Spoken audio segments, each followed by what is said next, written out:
3월 22일 사순절 넷째 주일 예배의 자리에 나오신 여러분들을 주님의 이름으로 환영합니다. 오늘은 코로나 바이러스 사태로 인해서 처음으로 이렇게 온라인으로 예배를 드리게 되었습니다.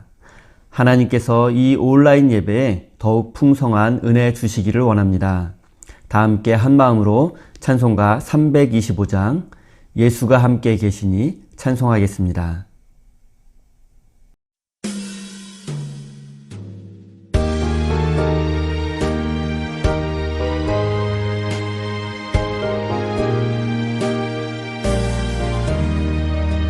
예수가 함께 계시니 시험이 오나 겁없네. 기쁨의 근원 되시는 예수를 위해 삽시다. 날마다 주를 섬기며 언제나 주를 기리고 사랑 안에 살면서 딴 길로 가지 맙시다. 이 세상 사는 동안에 주 이름 전파하면서 무한한 복락 주시는 예수를 위해 삽시다.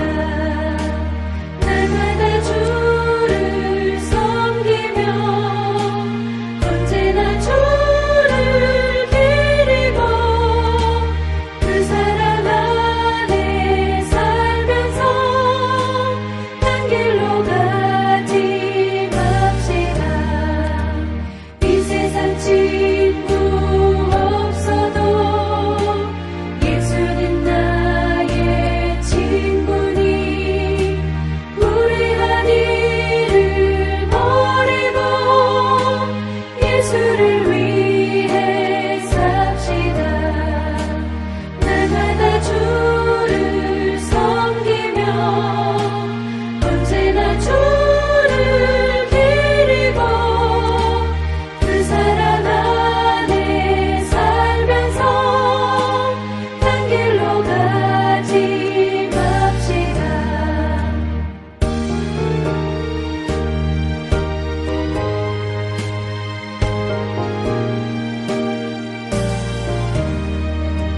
주께서 심판하실 때 잘했다 칭찬하리니 이러한 성는 받도록 예수를 위해 삽시다. 날마다 주를 섬기며 언제나 주를 기리고 그 사랑 안에 살면서 딴 길로 가지 맙시다.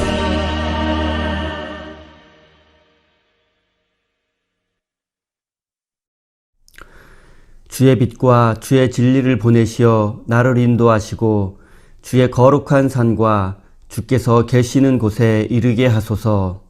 그런즉 내가 하나님의 제단에 나아가 나의 큰 기쁨의 하나님께 이르리이다.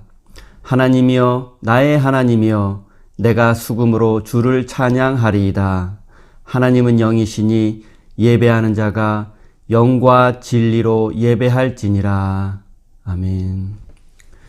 우리의 삶에 참된 소망과 위로가 되시는 하나님, 지난 한 주간 세상 속에서 살아가던 저희들을 거룩한 예배의 자리에 불러주셔서 감사드립니다. 우리 마음속에 남아있는 불안과 두려움을 물리쳐 주시고 하나님께서 주시는 기쁨과 평화가 우리의 마음과 삶에 가득하게 하여 주옵소서. 마음과 뜻과 정성을 다하여 예배할 때 하나님께는 영광이 되며 우리의 삶에는 새로운 삶을 향한 결단이 있는 거룩한 예배가 되게 하여 주옵소서. 예수님의 이름으로 기원하옵나이다.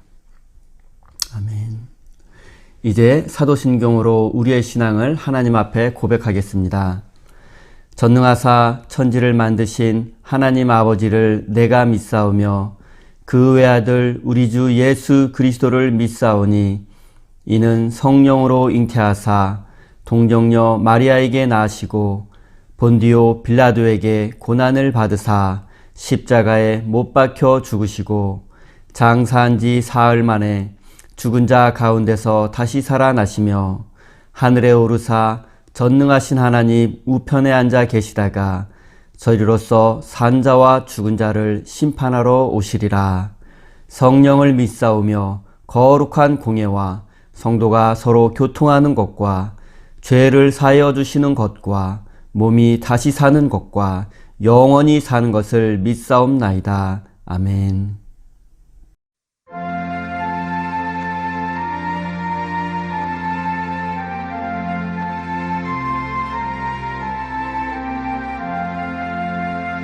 내 주 되신 주를 참 사랑하고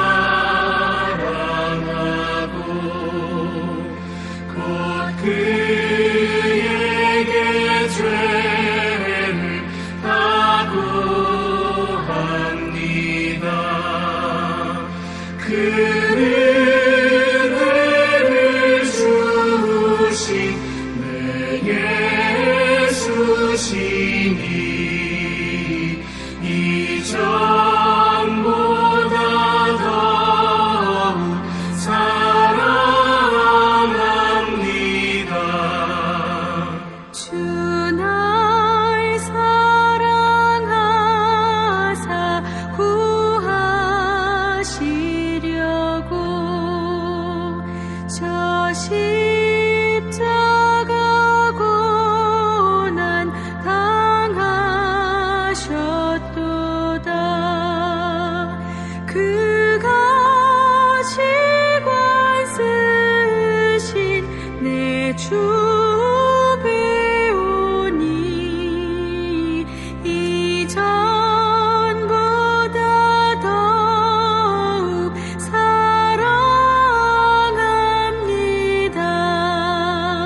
내 평생에 힘쓸 그 큰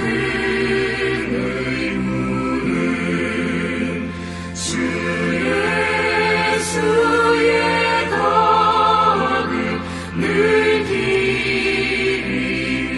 기리라. 숨질 때에까지 늘 할 말씀은 이전보다 더욱 사랑합니다.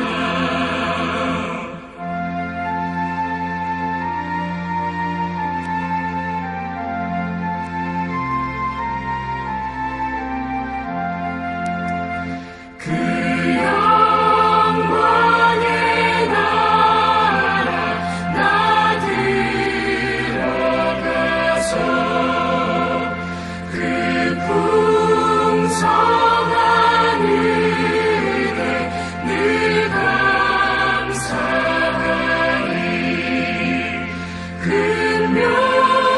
금멸류관 쓰고 나 찬송할 만 이전보다 더욱 사랑합니다.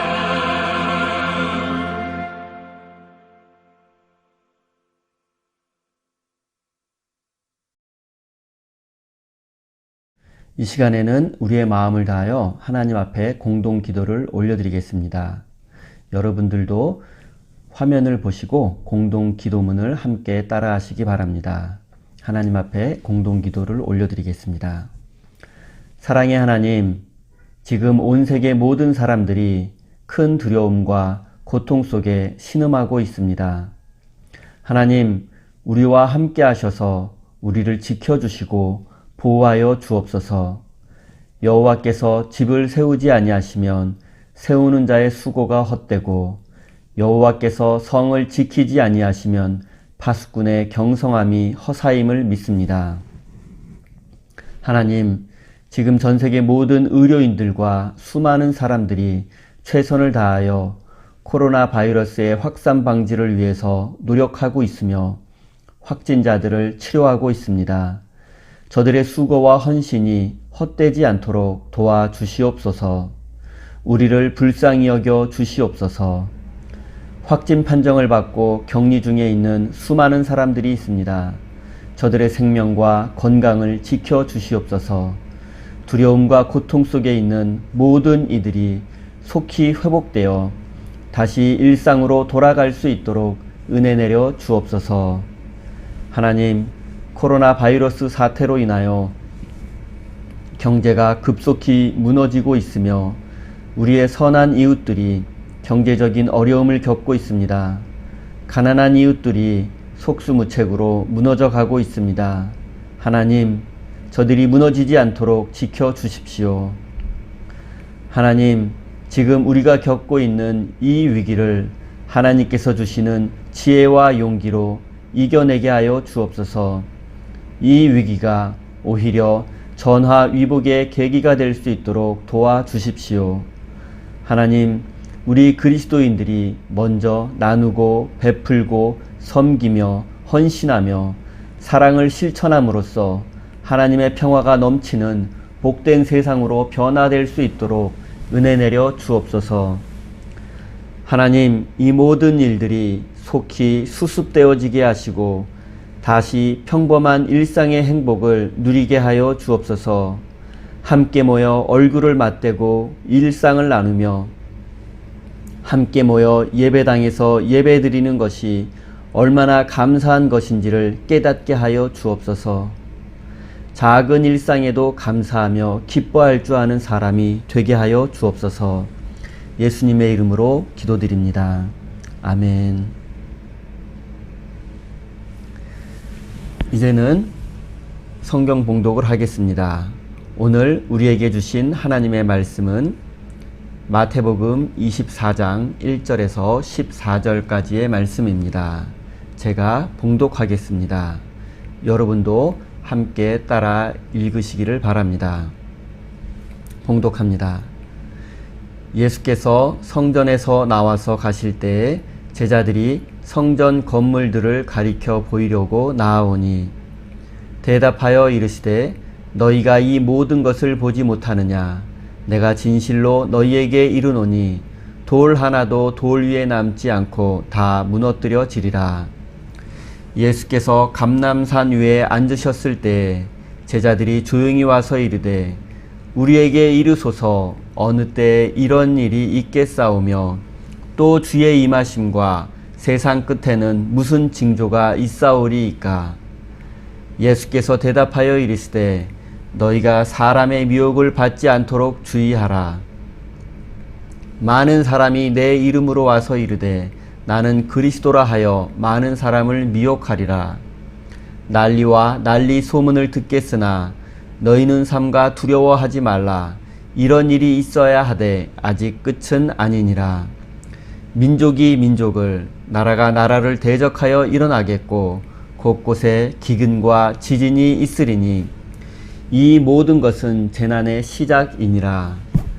그때의 사람들이 너희를 환난에 넘겨주겠으며 너희를 죽이리니 너희가 내 이름 때문에 모든 민족에게 미움을 받으리라. 그때 많은 사람이 실족하게 되어 서로 잡아주고 서로 미워하겠으며 거짓 선지자가 많이 일어나 많은 사람을 미혹하겠으며 불법이 성함으로 많은 사람의 사랑이 식어지리라. 그러나 끝까지 견디는 자는 구원을 얻으리라. 이 천국 복음이 모든 민족에게 증언되기 위하여 온 세상에 전파되리니 그제야 끝이 오리라. 아멘. 하나님께서 이 말씀을 통하여 우리에게 은혜 주시기를 원합니다. 교회 소식 전하도록 하겠습니다. 첫 번째, 오늘과 다음 주일 예배는 온라인으로 드립니다. 4월 예배는 추후 공지하도록 하겠습니다. 두 번째, 오늘은 사순절 넷째 주일입니다. 경건 훈련에 더욱 힘쓰시기 바랍니다. 세 번째, 코로나 사태로 고통받는 모든 이들을 위해서, 그리고 이 상황이 속히 해결되고 일상을 회복할 수 있도록 기도하시기 바랍니다.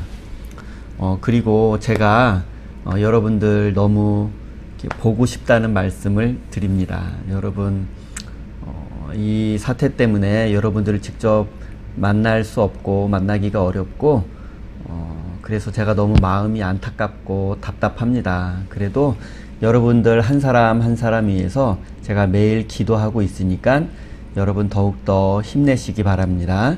그리고 제 얼굴이 많이 보고 싶으실 텐데 제가 잠시 후 설교 시간에는 제 얼굴을 여러분께 보여드리도록 하겠습니다. 하나님의 크신 사랑과 은총이 여러분의 삶의 자리에 함께 하시기를 빕니다. 또한 코로나 바이러스로 인해 고통받는 모든 이들과도 함께 하시기를 빕니다.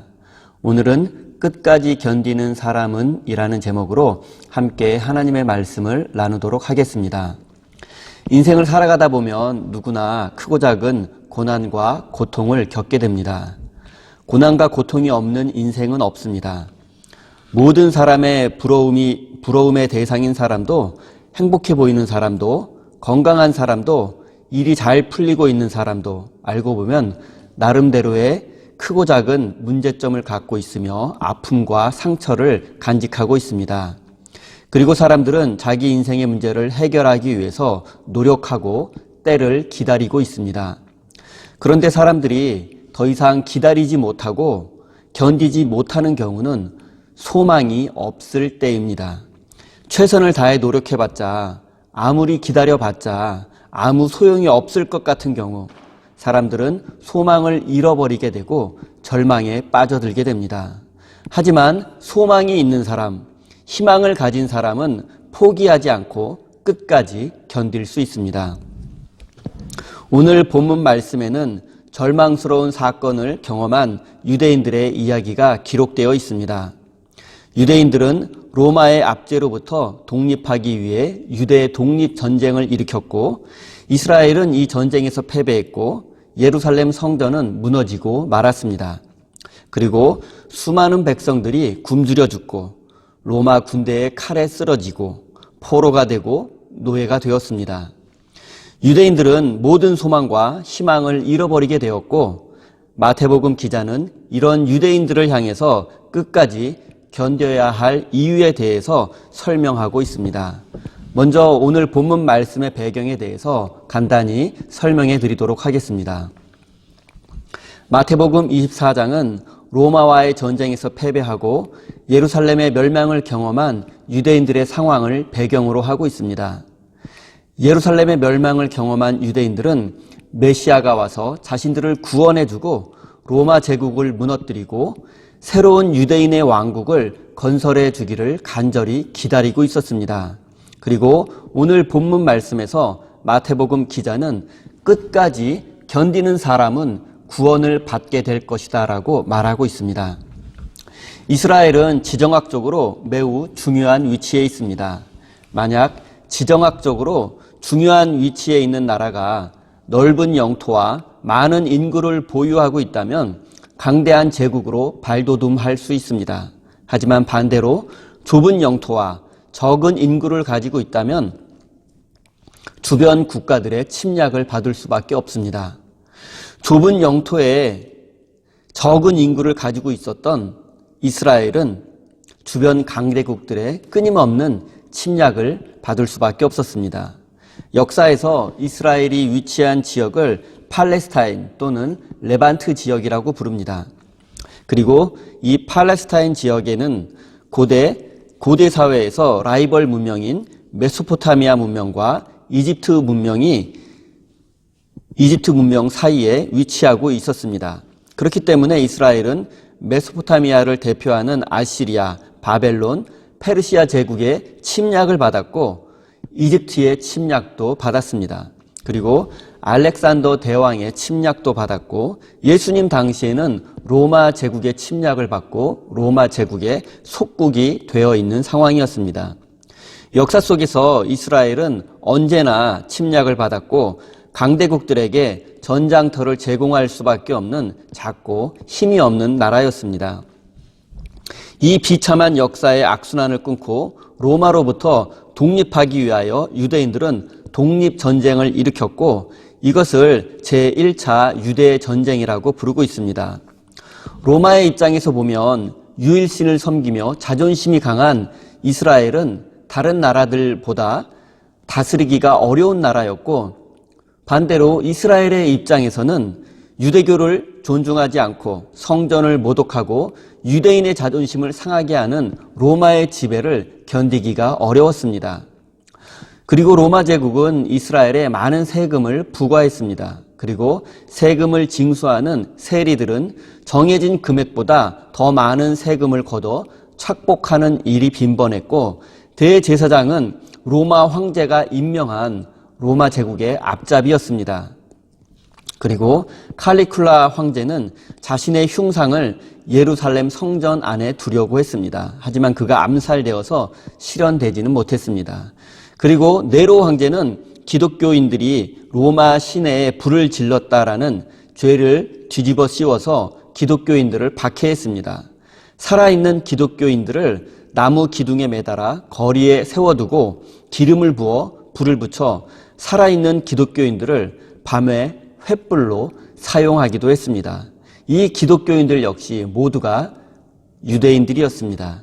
심지어 로마 총독이 예루살렘 성전에 보물 창고를 약탈하는 사건이 벌어지기도 했습니다. 예루살렘의 유대인들은 더 이상 견디지 못하고 예루살렘에 있는 로마 군인들을 습격하게 되었고 이 사건이 로마와 이스라엘의 전쟁으로 번지게 되었습니다. 결국 당시 황제였던 네로는 로마 제국의 최고 장군이었던 베스파시아누스에게 3개 군단 약 6만 명이 넘는 로마 정예군을 보내서 이스라엘의 반란을 진압하라고 명령을 내렸습니다. 그런데 갑자기 수도 로마에서 근위 군단의 반란이 일어나게 되었고 네로 황제는 결국 자살로 생을 마감하게 되었습니다. 예루살렘 정복전쟁을 지휘하던 베스파시아누스 장군은 네로 황제의 뒤를 이어서 로마 제국의 황제가 되었습니다. 그리고 그의 아들 티투스 장군이 예루살렘을 함락시키고 성전을 불태우고 무너뜨리게 되었습니다. 로마 군대가 오랫동안 예루살렘 성을 포위했기 때문에 성 안에서는 식량이 떨어지게 되었고 부모가 자식을 잡아먹는 끔찍한 일도 있었다고 합니다. 그리고 성 안에서는 전염병으로 수많은 사람들이 죽어나갔고 항복하자는 사람들과 끝까지 싸우자는 사람들 사이의 분쟁으로 또다시 많은 사람들이 죽게 되었습니다. 결국 로마 군대는 예루살렘 성을 정복하게 되었고 성전을 불태워 버렸습니다. 이때 성전 보물 창고에 많은 금이 있다는 소문이 돌자 로마 군인들이 무너진 성전의 돌을 모두 파헤치는 사건이 있었습니다. 예수님께서 성전을 바라보시며 돌 위에 돌 하나도 남지 않을 것이다 라고 말씀하셨는데 그 말씀이 로마 군인들에 의해서 실제로 이루어졌습니다. 예루살렘 성전은 이때 모두 무너졌고 현재는 성전 남쪽의 벽이 약간 남아 있습니다. 그리고 이 벽을 유대인들은 통곡의 벽이라고 부르고 있습니다. 역사가 요세푸스의 기록에 의하면 이 유대 전쟁으로 인해서 유대인 110만 명이 죽었고 약 9만 7천 명이 로마의 포로가 되었다고 기록하고 있습니다. 어른들은 노예가 되었고 어린 아이들은 로마 군인들의 전리품이 되고 말았습니다. 요세푸스의 기록은 과장된 기록이라는 평가를 받고 있지만 실제로 수만 명 이상의 유대인들이 희생당한 것은 역사의 사실입니다. 이 전쟁을 경험한 유대인들은 세상의 종말이 가까웠다라고 생각했으며 메시아가 속히 와서 자신들을 구해주기를 기다릴 수밖에 없었습니다. 오늘 본문 말씀인 마태복음 24장은 이 참혹한 전쟁을 겪은 유대인들에게 마태복음 기자가 전하는 하나님의 말씀이었습니다. 1절과 2절 말씀을 제가 읽겠습니다. 예수께서 성전에서 나와서 가실 때에 제자들이 성전 건물들을 가리켜 보이려고 나아오니 대답하여 이르시되 너희가 이 모든 것을 보지 못하느냐? 내가 진실로 너희에게 이르노니 돌 하나도 돌 위에 남지 않고 다 무너뜨려지리라. 예수님께서 예루살렘 성전을 향해서 돌 위에 돌 하나 남지 않고 무너질 것이라고 말씀하셨습니다.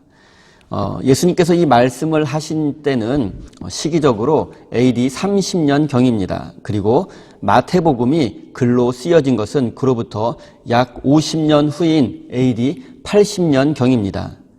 예수님 당시의 성전에 대해서 먼저 간단히 살펴보도록 하겠습니다. 보통 이 성전을 헤롯 왕가가 지었기 때문에 헤롯 성전이라고 부르고 있습니다. BC 19년부터 AD 63년까지 약 80년이 넘는 오랜 시간에 걸쳐서 완공되었습니다. 헤롯 성전은 당시 팔레스타인 지역에서 가장 아름다운 건축물로 이름을 떨치고 있는 유명한 건축물이었습니다. 그리고 예수님 당시에는 건축을 시작한 지가 약 50년 정도가 지났고 성전 외벽 공사를 제외하고는 성전 본체와 성전 뜰을 비롯해서 성전이 거의 완공된 상태였습니다. 그리고 예수님의 제자들은 대부분 갈릴리 어부 출신이었습니다. 가난한 시골 출신의 사람들이 하얀 대리석으로 지은 화려한 예루살렘 성전을 바라보고 그 아름다움과 그 웅장함에 감탄하게 되었을 것입니다. 예수님은 그런 제자들을 향해서 성전이 무너지게 될 것이다 라고 말씀하신 것입니다. 예수님과 제자들은 지금 똑같은 성전을 바라보고 있지만 제자들은 예루살렘 성전의 화려함을 바라보았습니다. 하지만 예수님은 그 성전에, 그 화려한 성전에 하나님이 계시지 않음을 바라보았습니다. 당시의 성전은 대제사장들과 바리새인들 그리고 장사꾼들에 의해서 더럽혀진 상황이었습니다. 예수님은 심지어 성전이 도둑과 강도의 소굴이 되었다라고 말씀하시기도 하셨습니다. 하나님이 계시지 않는 성전은 더 이상 성전일 수 없으며 존재할 이유도 없습니다. 하나님이 계시지 않는 성전은 마땅히 무너져야 합니다. 이것이 예수님의 마음이었습니다. 많은 사람들이 이 시대에도 종교개혁이 일어나야 한다고 말을 합니다. 가장 쉽고 가장 확실한 종교개혁의 방법은 성도들이 부패하고 타락한 교회를 떠나는 것입니다. 맹목적이고 기복적인 신앙을 강요하는 교회, 신비적인 신앙을 강요하는 교회, 목사를 하나님처럼 섬기는 교회, 아들에게 교회를 물려주는 교회, 윤리적으로 도덕적으로 타락한 교회, 분열과 분쟁으로 다투고 싸우는 교회, 이런 교회에 더 이상 교인들이 나가지 않으면 됩니다. 이런 교회에 성도들이 떠나면 됩니다. 그리고 교인들이 정상적인 교회, 신앙의 본질을 추구하는 건강한 교회를 찾아서 가면 됩니다. 그러면 자연스럽게 종교 개혁은 실현될 것입니다. 3절 말씀 제가 한번 읽어보겠습니다. 예수께서 감람산 위에 앉으셨을 때 제자들이 조용히 와서 이르되 우리에게 이루소서 어느 때 이런 일이 일어나겠사오며 또 주의 임하심과 세상 끝에는 무슨 징조가 있사오리이까. 제자들이 예수님께 찾아와서 조용히 물었습니다. 예수님, 그렇다면 성전이 언제쯤 무너지게 될까요? 그리고 세상 끝, 종말이 오기 전에는 어떤 징조가 일어나겠습니까? 라고 물었습니다. 제자들을 비롯한 유대인들은 성전은 결코 무너지지 않을 것이라는 믿음이 있었습니다. 그리고 만약 성전이 무너지게 된다면 그것은 세상의 종말이라고 생각을 했습니다. 그런데 예수님께서 성전이 무너지게 될 것이라고 말씀하시자 그러면 언제 무너지게 될 것이며 언제 세상에 종말이 오게 될 것인지, 종말의 징조가 무엇인지 예수님께 물어본 것입니다. 저는 제자들의 이 질문이 그리 좋은 질문이라고 생각하지 않습니다. 성전이 언제 무너질까요? 라는 질문보다는 예수님, 성전이 왜 무너질 것이라고 말씀하시는 것입니까? 그 이유를 말씀해 주십시오. 라고 질문하는 것이 더 좋은 질문이라는 생각이 듭니다. 어쩌면 제자들이 언제 예루살렘 성전이 무너지고 언제 세상의 종말이 임할지 알고 싶어한 이유는 자신들만이라도 그 멸망을 피하고 싶어서인지도 모르겠습니다. 제자들의 질문이 순수하게 느껴지지 않습니다.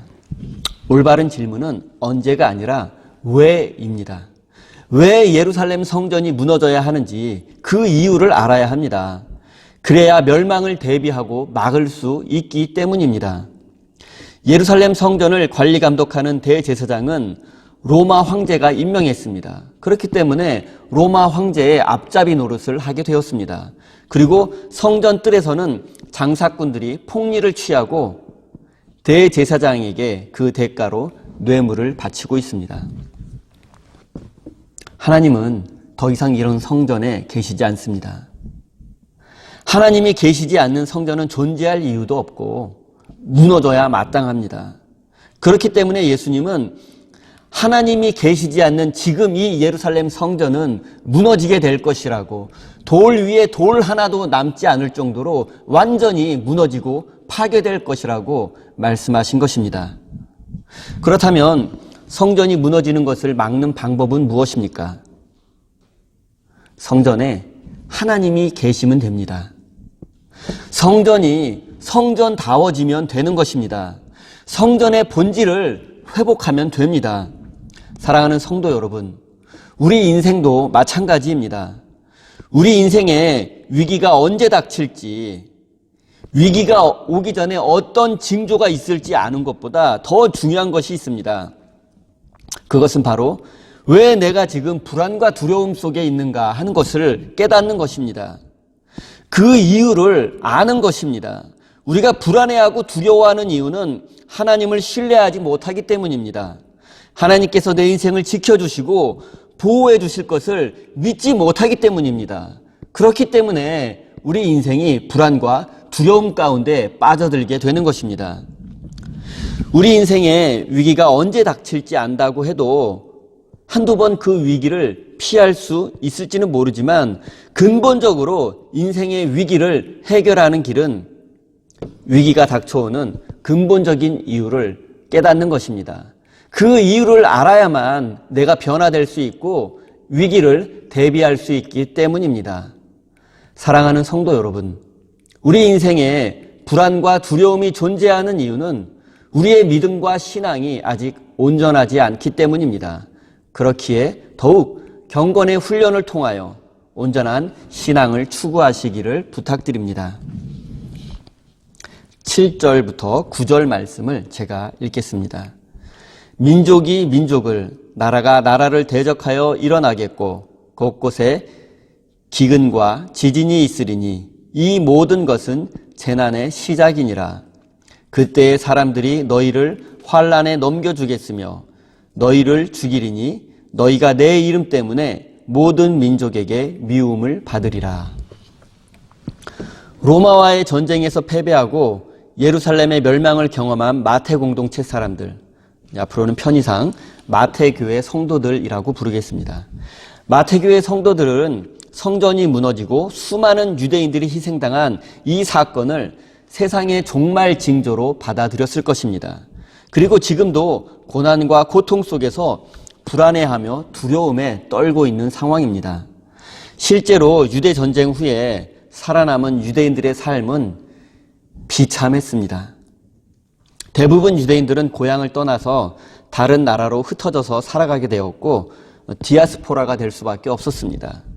그리고 전쟁 전에는 예루살렘에 로마 군인들이 약 500여 명 정도 주둔하고 있었는데 이 전쟁 후에는 1만 명이 넘는 로마 군단이 예루살렘에 주둔하게 되었습니다.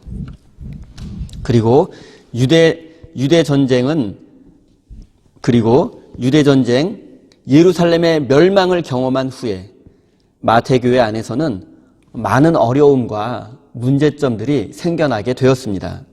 교인들끼리 서로 미워하게 되었고 예수님을 부인하고 배교하는 사람들도 생겨났고 교회를 떠나는 성도들도 생겨나게 되었습니다. 이런 문제들로 인해서 결국 교회 안에서 성도들의 사랑도 식고 사랑이 사라지게 되었습니다. 이런 상황에서 마태교회 목사님은 성도들에게 이렇게 말했습니다. 13절 말씀입니다. 그러나 끝까지 견디는 사람은 구원을 받으리라. 마태교회 성도들이 처한 상황은 정말 감당하기 어려운 것이었습니다. 예루살렘 성전이 로마 군대에 짓밟혔고 수많은 유대인들이 죽임을 당했고 포로가 되었고 노예가 되었습니다. 그리고 살아남은 자들도 수없이 많은 죽음의 위기를 넘긴 사람들이었습니다. 그리고 이제는 마태교회 안에 거짓 선지자들이 들어와서 성도들을 미혹하고 교회를 떠나는 성도들도 있었고 배교하는 사람들도 생겨나게 되었고 성도들 간의 사랑도 식어버리고 말았습니다. 세상의 종말이 오기 전에 마태의 교회가 먼저 사라질 위기에 처한 것입니다. 이런 상황 속에서 마태교회 목사님은 성도들에게 이렇게 권면합니다. 끝까지 견디는 사람은 구원을 받게 될 것입니다. 불안하고 두렵고 고통스러운 지금의 현실을 피하지 말고 끝까지 견디라는 것입니다. 우리의 삶의 자리에는 이해할 수 없는 일들이 많이 있습니다. 그리고 우리가 원하지 않는 일들이 반복해서 일어나기도 합니다. 하지만 우리는 우리의 현실을 외면하거나 피하지 말아야 합니다.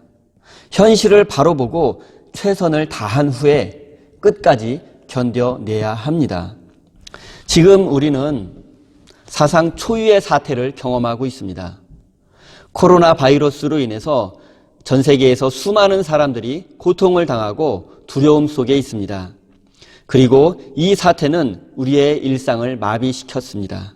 하지만 우리 그리스도인들은 이 상황 속에서도 하나님께서 지켜주시고 고쳐주시고 회복시켜 주실 것을 믿어야 합니다. 또한 우리는 믿음으로 최선을 다해야 합니다. 확산 방지를 위해서 최선을 다하고 두려움과 고통 속에 있는 사람들을 돕기 위해서 최선을 다해야 합니다. 제가 지금 이유와 근거도 없이 무조건 참고 견디라고 최선을 다하라고 말씀드리는 것이 아닙니다. 우리가 인생의 위기 앞에서 무조건 참고 견디는 데에는 한계가 있습니다. 무조건 참고 견디려고 한다면 결국 우리 인생은 파괴될 수밖에 없습니다. 우리에게 끝까지 견딜 수 있는 힘이 필요합니다. 그 힘은 과연 무엇이며 어떻게 얻을 수 있을까요? 14절 말씀에 답이 있습니다. 14절 말씀을 제가 읽겠습니다. 이 천국 복음이 모든 민족에게 증언되기 위하여 온 세상에 전파되리니 그제야 끝이 오리라. 천국 복음이 온 세상에 전파될 것이다. 그리고 나서야 끝이 올 것이다 라는 의미입니다. 천국은 하나님 나라입니다. 하나님이 다스리는 나라. 하나님께서 우리의 삶을 다스리시면 참된 평화와 구원을 누리게 됩니다. 복음은 하나님께서 예수 그리스도의 십자가와 부활을 통해서 우리에게 영원한 생명, 구원을 주신 것을 의미합니다. 그러니까 사실 하나님 나라와 복음은 같은 의미입니다. 하나님 나라의 복음이 정말로 우리에게 영원한 생명을 주고 구원을 줄 수 있는가? 이 문제는 증명할 수 없습니다. 과학적으로는 증명되지 않습니다. 하나님 나라, 복음, 영원한 생명, 구원은 논리적으로, 과학적으로 증명할 수 있는 문제가 아닙니다. 이것은 오직 우리 그리스도인들의 삶으로만 증명되는 것이기 때문입니다. 마태교회 목사님은 지금 참혹한 유대의 전쟁을 경험한 성도들을 향해서 하나님 나라의 복음만이 유일한 소망이라고 외치고 있는 것입니다. 하나님 나라의 복음이 온 세상에 전파되면 끝이 온다고 말했습니다. 끝이 온다는 것은 구원받는 것을 의미하는 것입니다. 끝이라고 해서 세상의 멸망을 의미하는 것이 아니라 끝은 하나님의 구원을 의미하는 것입니다. 끝까지 견디는 자는 구원을 얻으리라.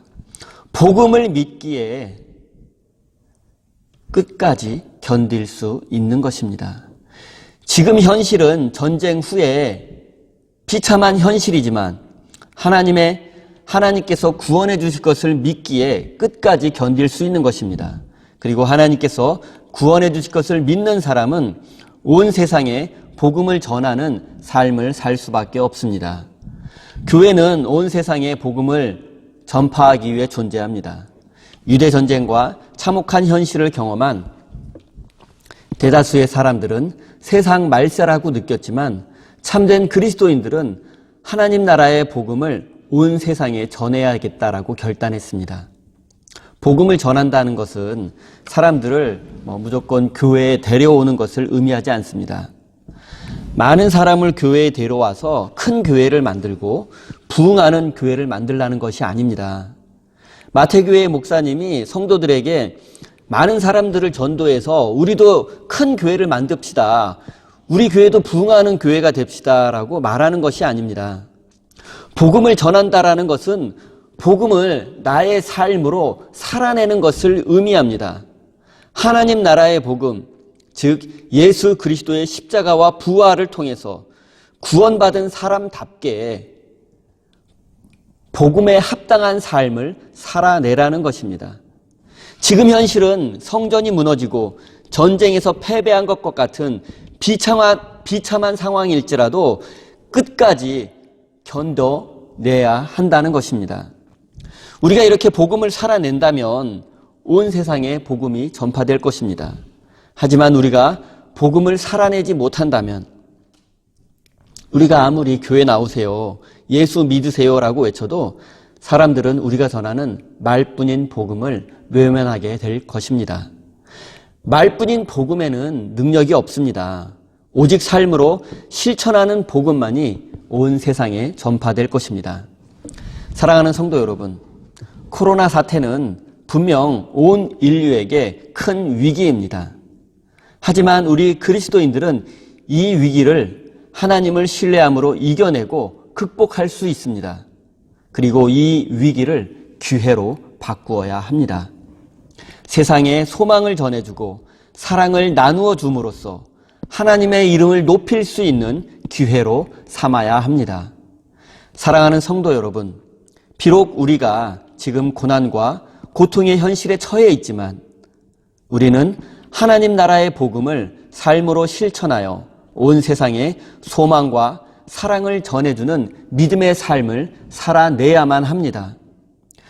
바로 이러한 삶이 끝까지 견디는 삶이며 이러한 사람만이 참된 믿음의 사람이라고 하나님 앞에 인정받게 될 것입니다. 끝까지 견디는 사람, 그리고 참된 믿음의 사람이 되어서 하나님 앞에 칭찬받는 복된 인생이 되시기를 우리 주님 예수님의 이름으로 간절히 축원드립니다. 다 함께 기도하겠습니다. 사랑의 하나님, 지금 우리의 삶 속에는 수많은 두려움과 아픔과 고통이 있습니다. 하지만 끝까지 견디는 자는 구원을 받게 될 것이라는 주님의 말씀을 기억하며 하나님 나라의 복음을 삶 속에서 실천하며 살아가는 참된 믿음의 사람, 끝까지 견디는 사람이 될 수 있도록 우리의 삶을 인도하여 주옵소서. 하나님께서 베푸신 사랑과 은총을 기억하며 감사의 예물을 올려드립니다. 하나님께서 내 인생의 참된 주인이 되시며 내가 가진 재물과 내가 가진 모든 것, 내 생명까지도 하나님께서 주인 되신 것을 믿음으로 고백합니다. 지금 우리가 소유하고 있는 모든 것, 누리고 있는 모든 것은 하나님께서 잠시 우리에게 맡겨두신 것임을 깨닫게 하여 주시고 하나님의 것을 내 것이라 욕심내지 않게 우리의 마음과 생각을 지켜 주시옵소서.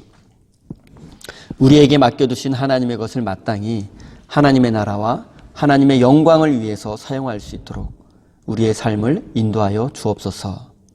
하나님, 이 물질에 담겨있는 우리의 땀과 수고, 그리고 하나님을 향한 우리의 마음을 기쁘게 받아 주시옵소서. 바친 손길마다 주님께서 기억하여 주시고 돈과 성공을 하나님처럼 여기는 세상에서 살아계시는 하나님만을 참된 인생의 주인으로 섬기며 살아갈 수 있도록 믿음과 용기를 허락하여 주시옵소서.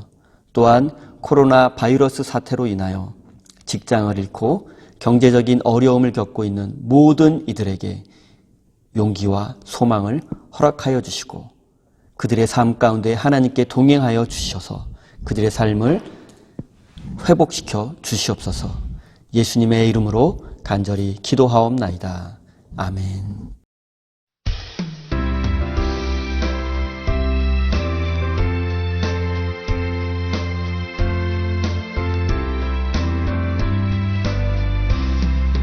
우리 다시 만날 때까지 하나님이 함께 계셔 군대로서 인도하며 도와주시기를 바라네. 다시 만날 때 예수 앞에 만날 때 다시 만날 때 그때까지 되신 바라네. 우리 다시 만날 때까지 하나님이 함께 계셔 간 데마다 보호하며 양식 주시기를 바라네. 다시 만날 때 예수 앞에 만날 때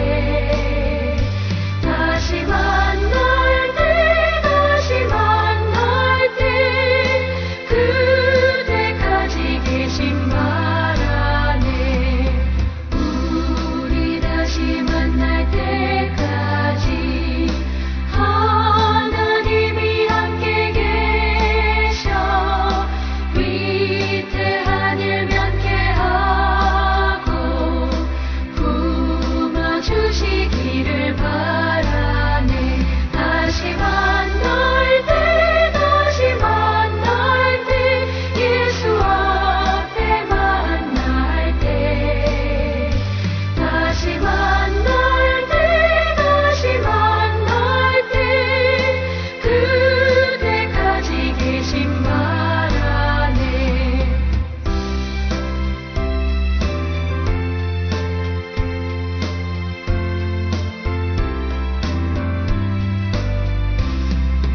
우리 다시 만날 때까지 하나님이 함께 계셔 사망 권세 이기도록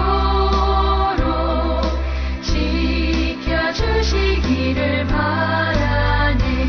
다시 만날 때 예수 앞에 만날 때 다시 만날 때 그때까지 계신 바라네.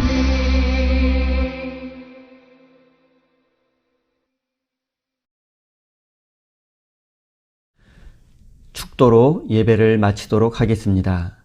이제는 우리에게 영원한 생명을 주시려고 인간의 모습으로 이 땅에 오신 우리 주 예수 그리스도의 크신 은총과 하나뿐인 외아들을 십자가에 내어 주시기까지 우리를 사랑하시는 하늘아버지의 그 크신 사랑하심과 지금도 우리와 함께 하시며 지키시고 돌보아 주시는 성령 하나님의 역사하심이 끝까지 견디는 사람이 될 것을 다짐하며 삶의 자리로 돌아가는 보스턴 세임교회 모든 성도들 머리머리 위에 그들의 가정과 일터와 학업과 자녀 위에 그리고 코로나 바이러스로 두려움과 고통 속에 있는 모든 이들 위해 이제로부터 영원까지 함께 하시기를 간절히 축원하옵나이다.